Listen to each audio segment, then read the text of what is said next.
Hello to everyone and welcome to today's videocast. Today we will dive into the challenges youth workers face when trying to inform financial literacy to young people and how we can solve them.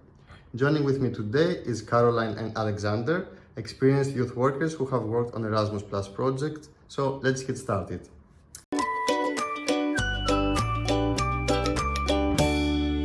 And what are the biggest hurdles you have faced till now?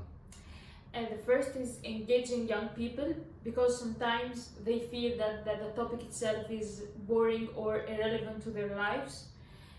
So sometimes it's difficult to engage them, especially when it comes to presenting this topic to them in a formal way.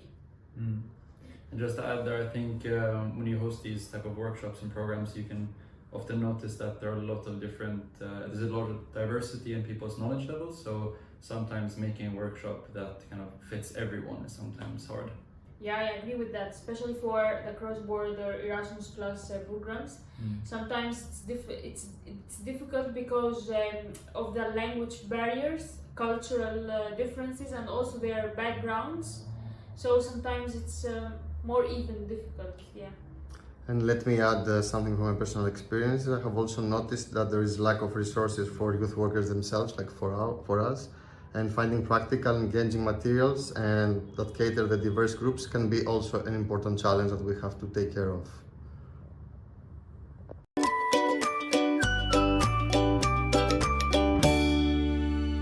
Great insight, guys. Now let's talk about solutions. Alexander, how do you tackle engagement? I think one thing which is always very good is making it personal.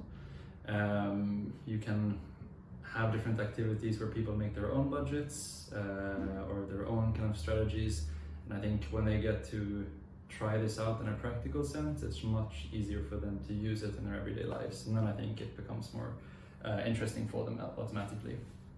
Yeah, that works well. I also use peer learning.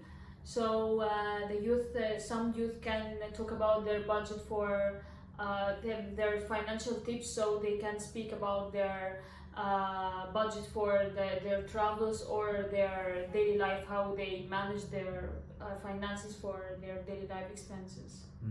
Yeah, indeed, and also we have also had success using interactive activities like some games, and budgeting challenges or quizzes help to break down complex topics into something fun and engaging. So it is pretty like a very good tool to use the games. Yeah, and just another thing there, I think another great thing and something you shouldn't underestimate, or something that you definitely should use, is different infographic tools. I think making this makes the topic a bit less dull, and I think it can also help you kind of break down complex topics and overcome knowledge gaps in this way.